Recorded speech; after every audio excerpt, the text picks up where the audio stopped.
Hello बच्चों, let's see this question. The sun's speed relative to the earth as measured with the respect to the background star is highest at around January 4 each year and lowest around July 4 when it is the earth closest to the sun and when it is farthest from the sun. Does this effect tends to make summers and winters more severe or less severe in first point the northern hemisphere, second point the southern hemisphere. तो question में ये बोला गया है, सन का जो आपको speed दे रखा है, रिलेटिव स्पीड दे रखा है, वो किसके रेस्पेक्ट में है? बैकग्राउंड स्टार के रेस्पेक्ट में है. वो हाईएस्ट है 4 जुलाई पे, 4 जनवरी पे, और लोवेस्ट है 4 जुलाई पे. आपको बताना उस इंस्टेंट पे अर्थ जो है वो सन के क्लोजेस्ट होगा या फारेस्ट होगा. मतलब 4 जनवरी पे जो है अर्थ जो है सन के पास है या दूर है, आपको ये बताना है. ऐसे 4 जुलाई पे क्या होगा? तो let suppose this is the elliptical orbit of earth and यहाँ पे मान लो सन है. किसी इंस्टेंट पे जो है अर्थ यहाँ पे कहीं पर है, ये इस तरह से रिवॉल्यूशन कर रही है. अच्छा, सन के इस वाले पॉइंट को, जो पास वाला जो पॉइंट होता है, इस पॉइंट को हम लोग क्या बोलते हैं? पेरिगी. तो दिस पॉइंट इज़ पेरिगी. और जो फारेस्ट पॉइंट होता है उसे हम क्या बोलते हैं? एपोगी. ये एपोगी है. तो पेरिगी पे जो स्पीड होती है, देखो यहाँ पे क्या होगा, डिस्टेंस क्या है? कम है. डिस्टेंस कम है तो अच्छा, एंगुलर मोमेंटम क्या होता है यहाँ पे? सैटेलाइट का या अर्थ का कांस्टेंट होता है, right. M V R constant होगा, ठीक है. तो वी वन आर मतलब वी आर का जो प्रोडक्ट आता है वो क्या आता है? कांस्टेंट आता है. मतलब एम वी आर क्या होगा यहाँ पे? कांस्टेंट होगा. एंगुलर मोमेंटम कांस्टेंट है ना, तो वी आर का जो प्रोडक्ट आएगा कांस्टेंट आएगा. It means V one R one is equal to क्या होगा यहाँ पे? वी टू आर टू होगा. और V can say V one by V two is equal to क्या होगा? R two by R one. इसका मतलब अगर डिस्टेंस कम होगी तो वेलोसिटी ज़्यादा होगी, और वेलोसिटी अगर ज़्यादा होगी तो डिस्टेंस कम होगी. तो यहाँ पे ये डिस्टेंस कम है, इस डिस्टेंस को आप जो है आर पी से डिनोट करते हैं, और ये जो डिस्टेंस होता है इसे हम लोग आर ए से डिनोट करते हैं, राइट. तो इस वाले पॉइंट पे जो स्पीड है इसे हम लोग यहाँ पे वी पी से डिनोट कर रहे हैं, और यहाँ पे जो स्पीड है इसको हम लोग वी ए से डिनोट कर रहे हैं. तो यहाँ पे डिस्टेंस कम है पेरिगी पे, तो इसका मतलब वी पी ज़्यादा होगा किससे? वी ए से, राइट. तो एक तो कंसेप्ट ये हो गया. अब उसने क्या बोला है, यहाँ सन का जो स्पीड है ना वो हाईएस्ट है. तो हाईएस्ट स्पीड कब होगा? जब अर्थ जो सन के क्लोजेस्ट होगा, ठीक है. तो फर्स्ट पॉइंट की अगर बात की जाए तो स्पीड हाईएस्ट कब होगा? जब अर्थ क्या सन के क्लोजेस्ट है. तो इसका आंसर हो जाएगा when when the earth closest when the earth closest to the sun then the speed will be highest. ठीक है. जब क्लोजेस्ट होगा तो स्पीड क्या होगा? हाईएस्ट होगा. और जब दूर होगा तब स्पीड क्या होगा? कम होगा. तो अगर हम लोग बात करें 4 जनवरी की, तो 4 जनवरी के आसपास, मतलब ये जो पेरिगी वाला जो लोकेशन है ये 4 जनवरी पे होता है.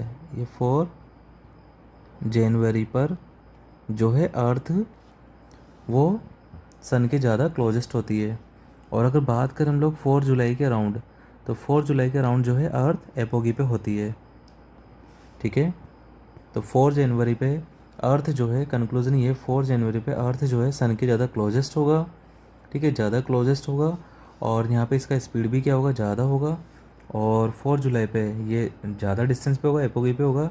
और ज़्यादा डिस्टेंस पे होगा तो इसका स्पीड क्या होगा? कम होगा, ठीक है. अब बात करते हैं हम लोग बी पॉइंट की. अब बात करते हैं हम लोग सेकंड पॉइंट की. नॉर्थन हेमिस्फीयर और साउथर्न हेमिस्फीयर पे क्या फ़र्क पड़ेगा समर्स में और विंटर्स पे? मतलब समर विंटर के केस में सिचुएशन क्या होगी? तो the northern hemisphere experiences more direct sunlight during the May, June and July as the hemisphere faces the sun. मतलब अगर हम लोग नॉर्थन हेमिस्फीयर की बात करें तो northern hemisphere experiences more direct sunlight more direct sunlight during May, June and July as it faces the sun, ये sun को फेस करता है। तो अगर इन मंथ्स की बात करें तो इस पे जो सन की डायरेक्ट लाइट इस पे इंसिडेंट हो रही है, ठीक है। और अगर हम लोग साउथर्न अगर हेमिस्फीयर की बात करें तो the same is true of the southern hemisphere in November, December and January.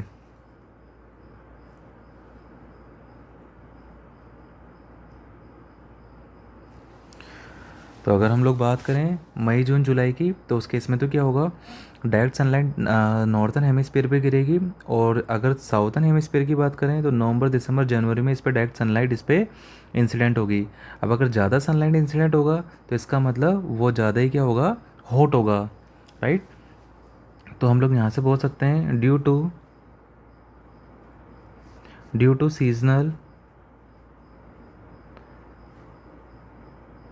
To seasonal lag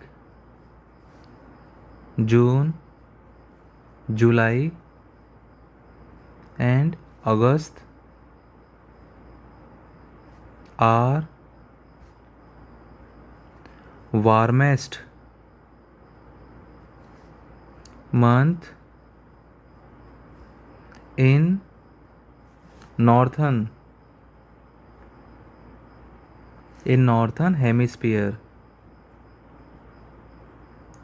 तो जून, जुलाई, अगस्त जो है ये नॉर्थ में क्या होंगे, मतलब ये वार्मेस्ट मंथ है, मतलब बहुत ज़्यादा गर्मी पड़ेगी। तो हम लोग बोल सकते हैं समर में क्या होगी, बहुत ज़्यादा नॉर्थन हेमिस्फीयर में गर्मी पड़ेगी, ठीक है। While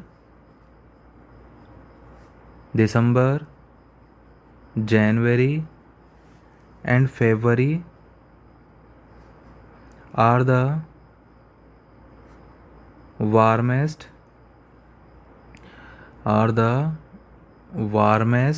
month in southern hemisphere,